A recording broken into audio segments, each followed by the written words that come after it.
Good morning students, my self Pradeep. स्वागत है आप सभी का एशियन डिफेंस एकेडमी के यूट्यूब चैनल पर। और आशा करता हूं कि आप सभी लोग वीडियोज़ को अच्छे से देख रहे होंगे। अगर आपने पुराने वीडियोज़ नहीं देखे हैं तो एक बार डिस्क्रिप्शन में मैंने लिंक प्रोवाइड किया है। अदरवाइज़ आप एशियन डिफेंस एकेडमी यूट्यूब पर सर्च करके वीडियोज़ को देखें ताकि आपको आगे क्लासेज लेने में दिक्कत ना हो। तो बच्चों, हमारा लास्ट टॉपिक क्या था? हमने लास्ट टॉपिक में increase and decrease in percentage, हम कंपेयरिंग क्वांटिटीज़ पढ़ रहे थे। तो उसमें हमने परसेंटेज भी देखा था और कुछ फ्रैक्शन के बारे में बात की थी। तो आज जो है, आज हम पढ़ेंगे finding cost price, selling price, profit percent and loss percent. As you all know that we have discussed discount also. आज की क्लास में हम देखेंगे कि कॉस्ट प्राइस क्या है, सेलिंग प्राइस क्या है, और कुछ इनके साथ साथ एक्स्ट्रा जो खर्चे होते हैं उनको हम कहाँ पे ऐड करते हैं। तो चलिए देखते हैं। जैसा कि मैं एक एग्जांपल लूँ कि मैंने एक स्कूटर खरीदा और स्कूटर का जो प्राइस था वो था 20,000 रुपये। Scooter price means cost price. जैसा कि आप सभी ने कॉस्ट प्राइस, सेलिंग प्राइस, ये सब क्या होता है ये पढ़ा है पुरानी क्लासेज में, सो इसके बारे में बताने की जरूरत नहीं है। स्कूटर का कॉस्ट प्राइस है 10,000 रुपये मान लीजिए, और मैंने स्कूटर लेके आया, स्कूटर को मैंने रिपेयर करवाया, उसकी सर्विसिंग वगैरह करवाई, इस पर कॉस्ट जो आया वो आया 1,000 रुपये। और उसके बाद मैंने स्कूटर को सेलिंग प्राइस कितने में बेचा? मैंने स्कूटर को 12,000 रुपये में बेच दिया। तो बच्चों, ये जो एक्सपेंस था एक्स्ट्रा, जो सर्विसिंग कॉस्ट था, इसका क्या करूँगा मैं? ये कहाँ पे ऐड होगा? अगर मुझे प्रॉफिट या लॉस निकालना हो तो मैं क्या करूँगा इस केस में? क्योंकि मैंने स्कूटर 10,000 में खरीदा, सर्विसिंग पे 1,000 रुपये एक्स्ट्रा खर्च किए, सो ये जो सर्विसिंग का कॉस्ट है ये मैं कॉस्ट प्राइस में ही ऐड करूँगा, बिकॉज ये सर्विसिंग कॉस्ट मुझे अपनी जेब से देना पड़ रहा है। That's why the effective cost price is effective CP equal to old CP plus expenses. Expenses means जो खर्चा हमने एक्स्ट्रा किया है। सो 10,000 प्लस 1,000 रुपये कितने हुए? 11,000। सो बच्चों, ये 11,000 रुपये मैंने क्या, इसका CP रहेगा स्कूटर का, और SP हमारा क्या है? 12,000 रुपये। सो प्रॉफिट क्या होगा अपना? As you all know that profit equal to SP minus CP equal to 1,000 rupees. So जो प्रॉफिट रहेगा वो होगा 1,000। अगर मुझे प्रॉफिट परसेंटेज निकालना है तो मैं कैसे निकालूंगा? So formula of profit percentage equal to profit upon CP into 100। So profit is 1,000 rupees, CP 11,000 into 100। 11,000 मैंने क्यों लिया? जैसे कि मैंने बता दिया है, old CP plus expenses. Expenses हमें ऐड करने पड़ेंगे। 3 zeros, 3 0 cancel, 100/11। This is the profit percentage.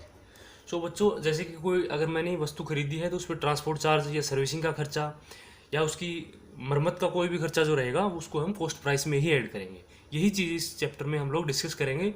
इसके ऊपर बेस्ड क्वेश्चन अभी सोल्व करने जा रहे हैं। सो कंफ्यूज मत होना कि एक्सपेंसेस को हम किस में ऐड करना है। एक्सपेंसेस को हम कॉस्ट प्राइस में ही ऐड करेंगे, और इसका रीज़न क्या है?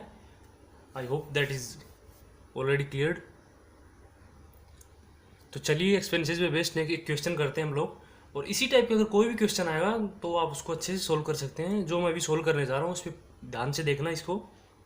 और दूसरी बात एक और जो मैं रिमाइंड कराना चाहूँगा बच्चों, आप वीडियो को कभी भी बीच में मत छोड़िए, एंड तक वीडियोज़ को देखिए, सो दैट सारे कॉन्सेप्ट अच्छे से क्लियर हों और कोई भी डाउट ना रहे। और दूसरी चीज़ ये है कि अगर आपको क्वेश्चन वीडियो अच्छी लगे, ये क्वेश्चन समझ आ रहे हैं या नहीं आ रहे, तो एक बार कमेंट बॉक्स में कमेंट डाल के ज़रूर बताएं कि वीडियो इज़ नाइस, या कोई प्रॉब्लम है या कुछ इंप्रूवमेंट चाहते हैं क्लास में, तो आप प्लीज़ सजेशन ज़रूर दें कमेंट बॉक्स में जाके। चलिए अभी कंटिन्यू करते हैं क्वेश्चन को। The cost of an article was 15,500, RS 450 were spend on it's repair. If it is sold for a profit of 15%, find the selling price of the article. तो हमारा question क्या बोल रहा है कि एक आर्टिकल का कॉस्ट कितना है? 15,500 रुपये, और 450 रुपये इसकी रिपेयर पे खर्च हुए, और रिपेयर कराने के बाद इस वस्तु के ऊपर 15% प्रॉफिट कमाया है। सो हमें सेलिंग प्राइस बताना है। तो बच्चों, जैसा कि अभी बताया था मैंने, उसी टाइप का क्वेश्चन है। सबसे पहले हम लिखेंगे कॉस्ट प्राइस ऑफ आर्टिकल क्या है? Cost price of article. Equal to 15,500 rupees. अब ये देखो बच्चों की रिपेयर पे कितना खर्च हुआ है, 450 रुपीज़। तो चलिए यहाँ पे लिखते हैं हम रिपेयर एक्सपेंसेस इक्वल टू 450। सो हमारा जो न्यू कॉस्ट प्राइस होगा वो क्या होगा, old cost price plus repair expenses, because total जो हमारी जेब से लगा है वो इन दोनों को मिला के उतना खर्चा लगा है। So new cost price, CP लिख सकता हूँ मैं, new cost price equal to old CP plus expenses. कितना एक्सपेंसेस है बच्चों, 450 rupees. So let us add this 05549 and 51 15,950 rupees. So हमारा जो सीपी है वो इतना है वस्तु का। अभी क्वेश्चन बोल रहा है कि ये कितने परसेंट प्रॉफिट में बेचा गया है। प्रॉफिट परसेंटेज है अपना, प्रॉफिट परसेंटेज इक्वल टू है 15%।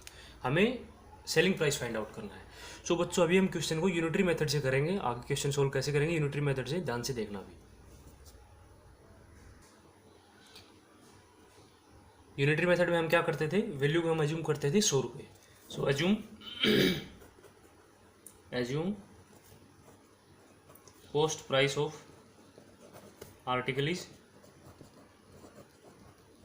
100 रुपीज़। सो सेलिंग प्राइस क्या होगा बच्चों, अगर कॉस्ट प्राइस आर्टिकल का 100 रुपीज़ हमने एज्यूम किया है तो सेलिंग प्राइस क्या होगा, 115 रुपये। ऐसा क्यों होगा, बिकॉज 15% प्रॉफिट कमा रहा है। सो 15% का मतलब 15 रुपये, 100 रुपये पे 15 रुपये वो कमा रहा है। सो अगर हमारा कॉस्ट प्राइस 100 रुपये है तो सेलिंग प्राइस 115 रुपये। If CP is 1 RS then SP क्या होगा बच्चों, 115/100।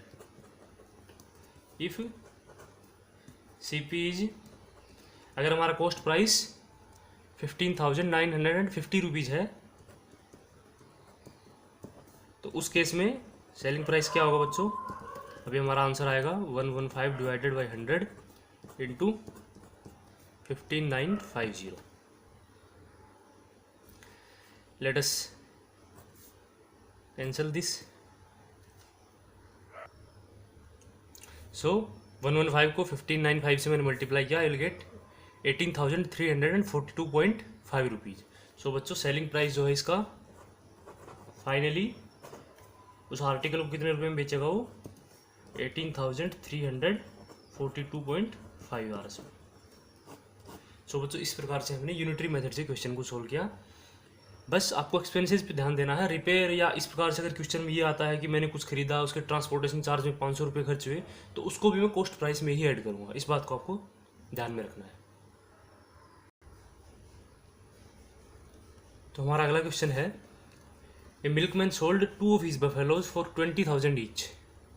On one he made gain of 5% and on the other he got loss of 10%. Find his overall gain or loss. हमें ओवरऑल गेन और loss find out करना है। देखिए एक दूध वाले ने 2 बफेलोज 20,000 रुपये की बेची, ईच मीन्स प्रत्येक को 20,000 रुपये। सो हमें सेलिंग प्राइस दिया है इस बफेलोज का 20,000 रुपये और दूसरे का 20,000। एक पे उसने 5% का प्रॉफिट लिया और दूसरे पे 10% का लॉस। सो हमें ओवरऑल गेन और लॉस फाइंड आउट करना है। सो बच्चों हम क्या करेंगे, हम इसमें दोनों बफेलोज का कॉस्ट प्राइस निकालेंगे। पहली बफेलोज का कॉस्ट प्राइस क्या था, दूसरी का क्या था, और दोनों का टोटल कॉस्ट प्राइस और टोटल सेलिंग प्राइस वो माइनस करेंगे तो हमें ओवरऑल गेन और लॉस मिलेगा। ओवरऑल का मतलब टोटल जितने भी उसने बफेलोज खरीदी या बेची उस पर हमें गेन या लॉस बताना है। सो हम क्या करेंगे, दोनों का अलग अलग कॉस्ट प्राइस निकालेंगे। सो पहले क्या है, सेलिंग प्राइस ऑफ बफेलो कितना है, 20,000 रुपये। इसको हम मान लेते हैं SP1, सेलिंग प्राइस 1 एक पहली बफेलो का, और दूसरी बफेलो का जो सेलिंग प्राइस को मान लेते हैं SP2। SP2 भी कितना है, 20,000, ये जो हमें दिया हुआ है। पहली जो बफेलो है उस पर क्या है, गेन है 5%, गेन या प्रॉफिट बोल सकता हूँ मैं, 5%। दूसरी बफेलो उस पर है लॉस, लॉस कितना है, 10%। सो बच्चों हम पहली बफेलो का कॉस्ट प्राइस निकालेंगे, कॉस्ट प्राइस 1 निकालना है हमें, दूसरी बफेलो का कॉस्ट प्राइस निकालेंगे, कॉस्ट प्राइस 2। ऐसा क्यों है? क्योंकि मुझे ओवरऑल निकाला, मतलब टोटल। सो मुझे टोटल गेन और लॉस निकालना होगा तो मैं क्या करूँगा, अगर मैं ओवरऑल गेन या लॉस निकालूंगा तो मुझे क्या करना पड़ेगा, दोनों सेलिंग प्राइस को ऐड करूंगा मैं। Selling price 1 plus selling price 2 minus cost price 1 plus cost price 2। ऐसा क्यों है? क्योंकि दोनों बफेलोज का जितने रुपए में बेचा उसको ऐड करूंगा, दोनों बफेलोज को जितने रुपए में खरीदा उसको ऐड करूंगा और माइनस करूंगा, तब मुझे पता लगेगा कि गेन हुआ है या लॉस हुआ है। सो सबसे पहला काम हमारा क्या है, कॉस्ट प्राइस निकालना। तो पहली बफेलो का कॉस्ट प्राइस निकालते हैं। We will apply the unitary method. So हम एज्यूम करते हैं कि CP1 of buffalo, cost price जो बफेलो का वो कितना है, एज्यूम करते हैं कि 100 रुपये। अगर कॉस्ट प्राइस 100 रुपये बच्चों, तो सेलिंग प्राइस क्या होगा, पहले केस में सेलिंग प्राइस उसने 5% गेन किया है, 100 रुपये उसका कॉस्ट प्राइस है, तो 5% गेन का मतलब सेलिंग प्राइस हो जाएगा उसका 105 रुपये। ठीक है बच्चों, तो हम क्या करेंगे, अगर देखिए 105 रुपये इफ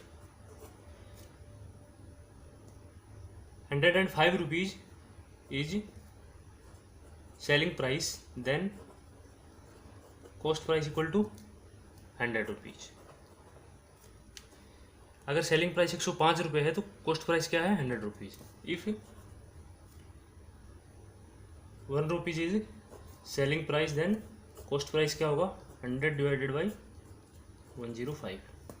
इफ सेलिंग प्राइस में क्या दिया हुआ है, 20,000। If selling price is 20,000, then cost price is 100 divided by 105 into 20,000।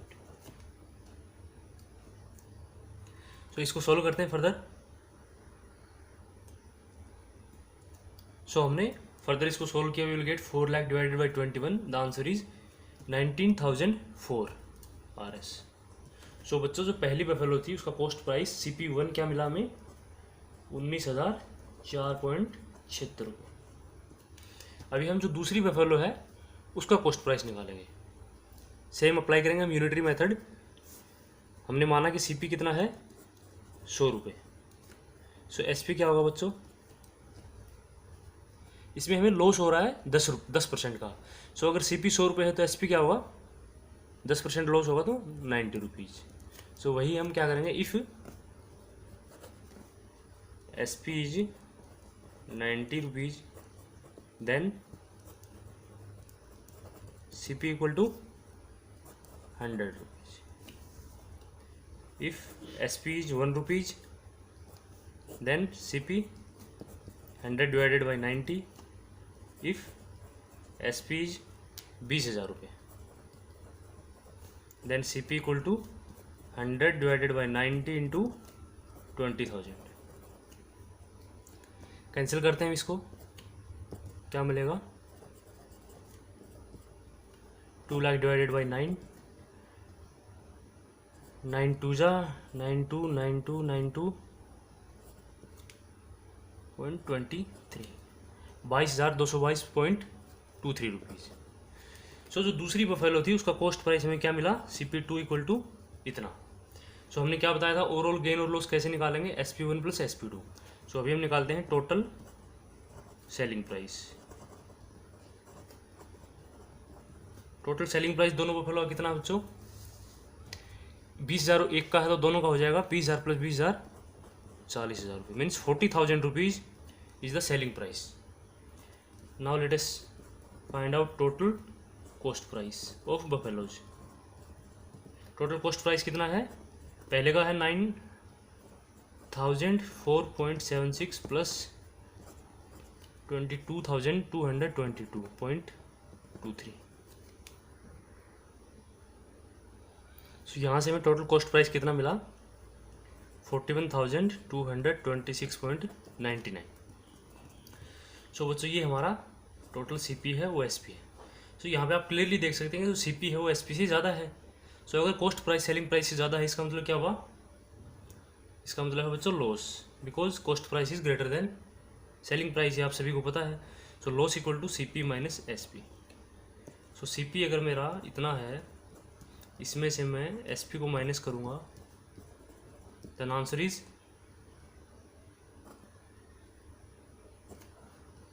1226.99 rupees.